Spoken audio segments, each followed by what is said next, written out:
जमीन हिंद पे ऐसे कलंदर की जरूरत है, उठाए दीन का झंडा वो बैकर की जरूरत है। तेरी आवाज को संसद में भी उठाए खुलकर। अरे सियासत में हमें एक ऐसे लीडर की जरूरत है, सियासत में हमें भी एक ऐसे लीडर की जरूरत है। इलाका नगर उतारी वालों खुलकर सपोर्ट करो इनको, इसलिए कि अब हमें यहाँ ताहिर की जरूरत है, अब हमें यहाँ ताहिर की जरूरत है। जनाब ताहिर हुसैन साहब आपको 2 मिनट के लिए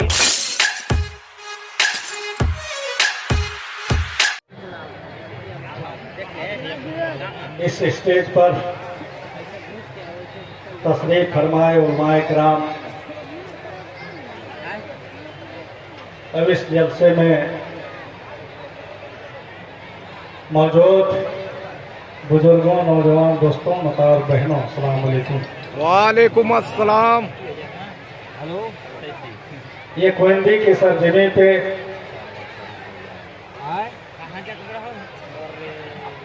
ये कॉन्फ्रेंस, ये जलसा का प्रोग्राम हो रहा है।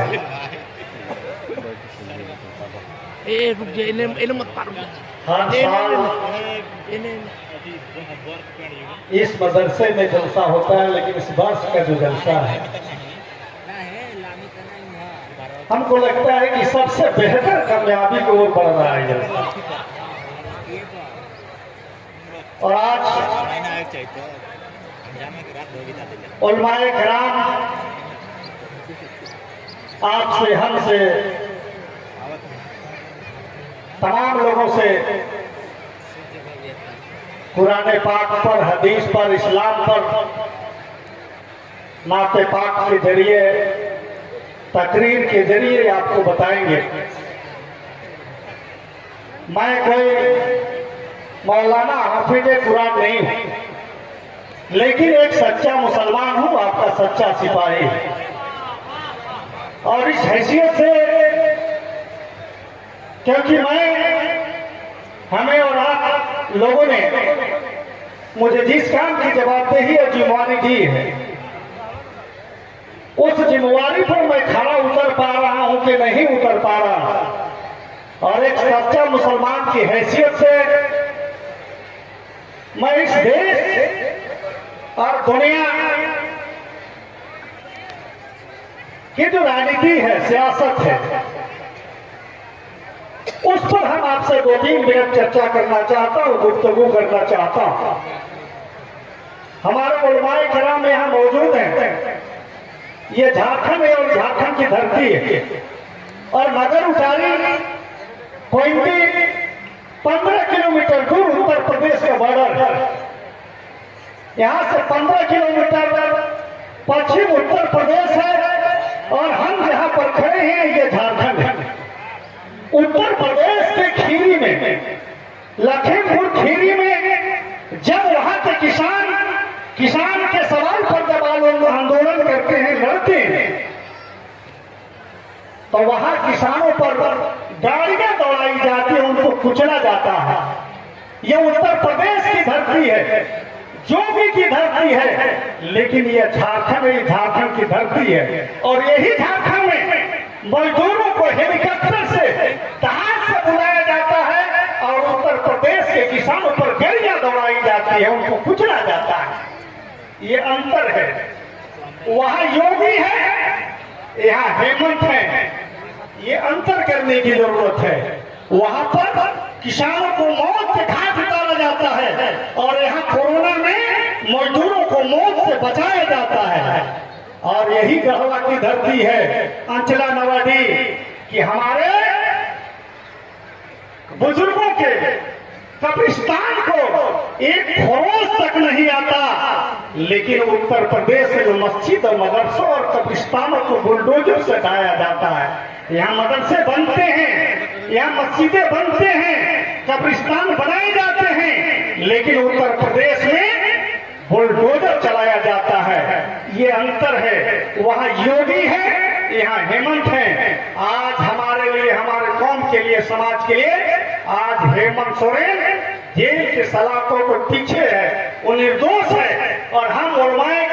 से चाहेंगे, उनसे अपील करेंगे, गुजारिश करेंगे कि हेमंत सोरेन के लिए भी दुआ होनी चाहिए ताकि हमारे लिए आवाज बंद करके उस सामने आए। क्योंकि आज जिस मदरसे में हम खड़ा हैं, इस मदरसे को भी कुछ लोगों को नजर लग गया था आज के 4-5 माह पहले। अगर ये योगी होता तो आज ये मदरसा नहीं होता, और डंडई के गया भी मदरसा नहीं होता, चिड़िया के रानी चरित के मदरसा नहीं होता। इसलिए आपने जो हमें जवाबदेही दिया है, उस जवाबदेही को मैं ठीक ढंग से निभा कर पा रहा हूं कि नहीं, निर्वाह कर पा रहा हूं कि नहीं, ये आपको तय करना है। लेकिन एक चीज मैं बता दूं, 2014 के बाद चाहे वो नगर उतारी हो, चाहे वो देश के कोई भी गांव, गिराज, स्टेट, शहर हो, 2014 के पहले और आज जो स्थिति है इस देश में वैसा स्थिति नहीं था।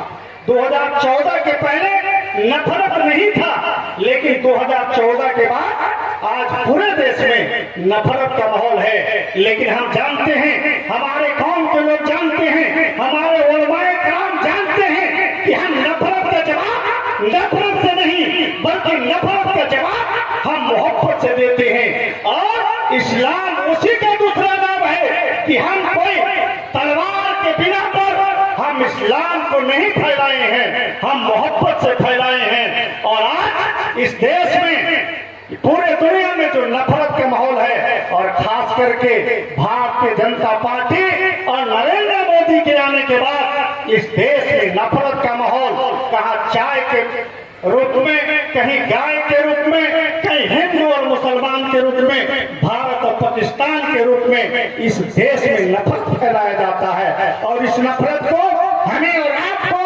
मोहब्बत से जवाब देने की जरूरत है। लेकिन एक चीज जरूर है कि हमारे दुश्मन तो अनेक हैं, उनको हमें जवाब देना है, लेकिन हमारे अंदर की जो कमजोरियां हैं उसको भी हमें और आपको दुरुस्त करना है। और जब तक अपने कमजोरियों को आप ठीक नहीं करेंगे, तब तक अपने विरोधियों से आप नहीं लड़ सकते। हमारे अंदर जो कमजोरी है, हम मदरसों को ठीक ढंग से नहीं चलाते, अपने बेटे और बेटियों को ठीक ढंग से नहीं चलाते।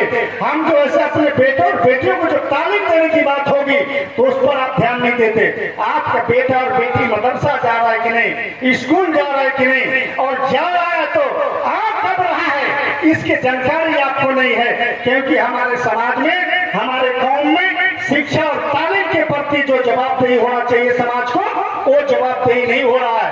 आज मदरसों को दूसरे लोग, हमारे विरोधी लोग जिन नजरों से देखते हैं, कुछ 1% ऐसे लोग हैं हमारे समाज में, उसी नजरिए से मदरसों को देखते हैं। जब हमारे समाज के लोग ये बात बोलेंगे, ये मौलवी के तो कहना काम होता है, तब फिर विरोधी लोग सुनेंगे तो मौलवी ने कहेंगे, उनको मौलाना साहब नहीं कहेंगे, उनको हजरत नहीं कहेंगे, ये मौलविया ज्यादा जान रहा है।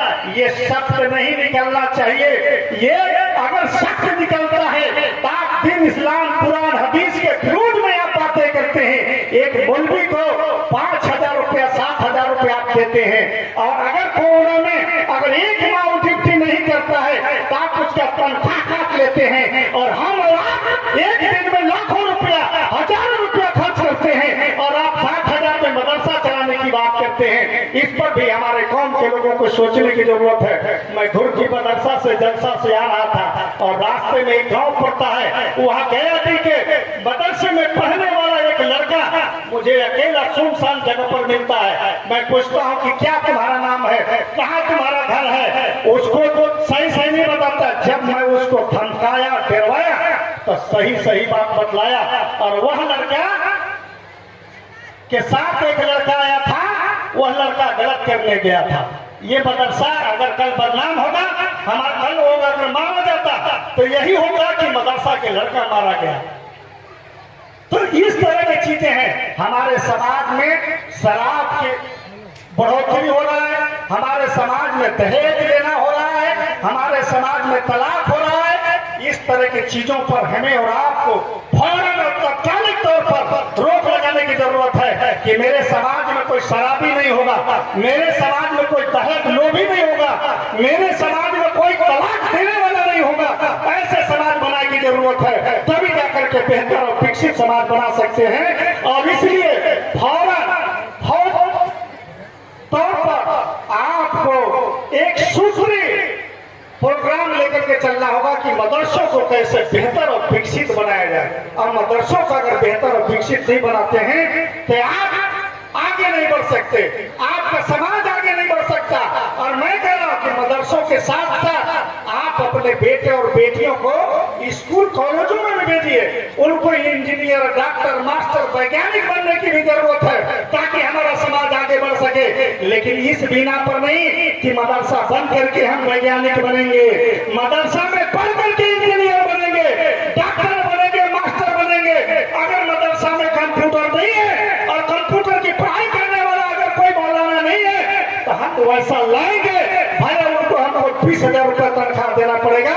और आपका बेटा और आपका भाई, आपने जब हमें जवाबदेही दिया है इस तरह के मदरसों को आगे बढ़ाने के लिए, अगर साल में हमको एक मदरसा में 1-2 लाख रुपया भी देना पड़े तो मैं देने के लिए तैयार हूँ। समाज उसके लिए तैयारी करे। और एक चीज मैं बता दे रहा हूँ कि हमारे समाज के लोग सुनते तो जरूर है जलसों में, लेकिन सुन करके जाते हैं और वही करते जो उनका मर्जी होता है।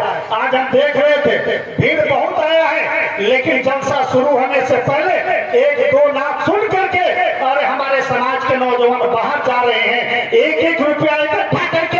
अब जलसा तो सजाते हैं और जलसा को अगर आप नहीं सुनेंगे तो जलसा की कामयाबी अधूरी रह जाएगी। इसलिए आप 1-1 रुपया आप इकट्ठा करके बहुत मेहनत करके रात दिन जग करके आप तैयारी करते हैं कि जलसा को आप कामयाब बनाइए। और मैं यह भी कह रहा हूं कि तालीम के लिए चाहे बेटी हो चाहे बेटा हो, जैसे आप मस्जिद और मदरसों को चलाने के लिए आप हाथ फैला करके, आप चादर फैला करके चंदा मांगते हैं, आप अपने बेटे और बेटियों की तालीम के लिए भी आपको चादर फैलाना पड़े, हाथ फैलाना पड़े। तो बात बताइए, आप चादर और हाथ फैलाइए और अपने बेटी और बेटों को आप तालीम दीजिए, तभी जाकर के हमारा आर्थिक स्थिति, सामाजिक स्थिति सुधरेगा, अन्यथा नहीं सुधरेगा। एक चीज और मैं बता रहा हूँ, हमारी माँ बहनें यहाँ पर मौजूद हैं, उनकी हमारी बेटियां भी आजकल बहुत मोबाइल चला रही हैं। मोबाइल पर हम पाबंदी नहीं लगाते, लेकिन मोबाइल पर अवकाश सुन रहे हैं, इस पर पाबंदी जरूर रहेगा। हमारे समाज में एक नया प्रचलन हो रहा है, दूसरे समाज के देखा देखी 4 गो बेटी हो गया, 5वां ना हो जाए, इसलिए मशीन में डॉक्टर के पास जाओ और गर्भ में पल रहा बेटा है कि बेटी, उसको पता करो। अगर बेटी पल रही है तो दुनिया देखने से पहले ही उसको मार दो। ये हरगिज़ नहीं, उस बेटी को भी इस दुनिया को देखने का अधिकार है जैसे बेटा को देखने का अधिकार है। इस तरह के हमारे समाज में कहीं नहीं होना चाहिए, इसको रोक लगाना चाहिए। इसलिए हम तमाम लोगों को इस जलसा से उठ करके जाना है। हमारे उलमाए किराम जो हमें बताएंगे उस रास्ते पर चल करके हम समाज को बेहतर समाज और विकसित समाज बना सकते हैं। इन्हीं चंद शब्दों के साथ आप तमाम लोगों को सलाम अलैकुम। बहुत अच्छा पैगाम मेरे तारिक हुसैन साहब ने दिया है और अभी बहुत देर तक रहेंगे। ये 4 बजे से पहले हिलेंगे नहीं। इनका वादा है कि हजरत अभी हम रुकेंगे, क्यों ना आप लोग को और देना पड़े। हाँ, और ना ये तनख्वाह के हवाले से गए, बात सही है। एक जगह एक इमाम साहब नमाज पढ़ा रहे थे तो सजदा रुकू में गए तो रुक गए, 5 मिनट 10 मिनट हो गया, 10 मिनट हो गया।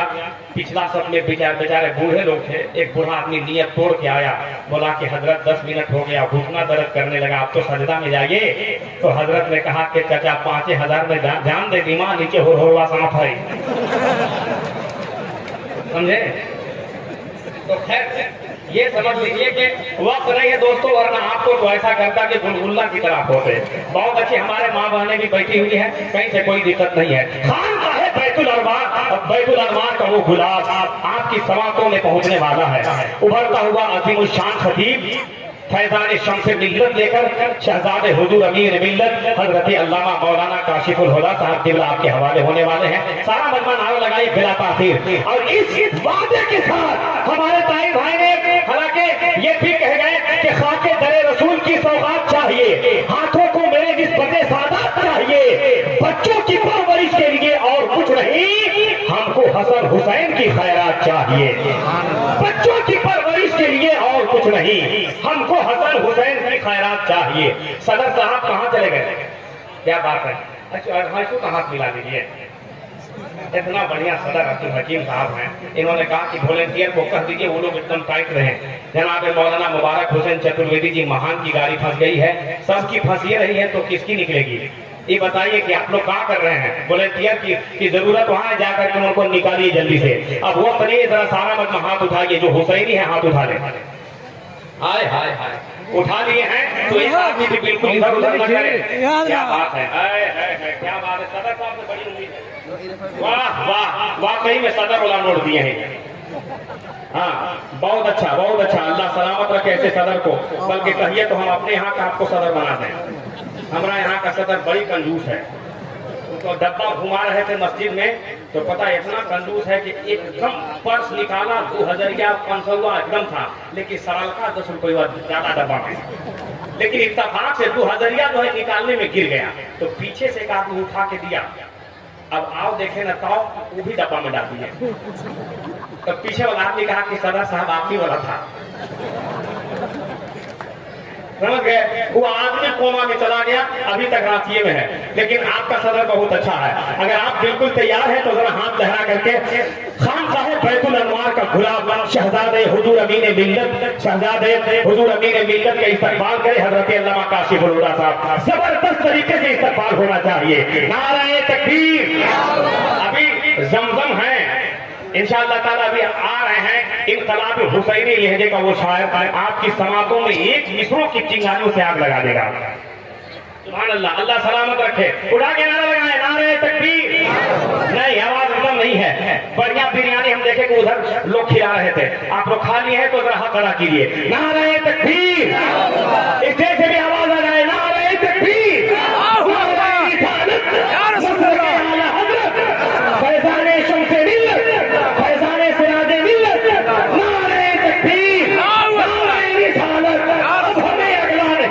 जमाना चाहिए, एक ही दाना मगर पहलों लाना चाहिए।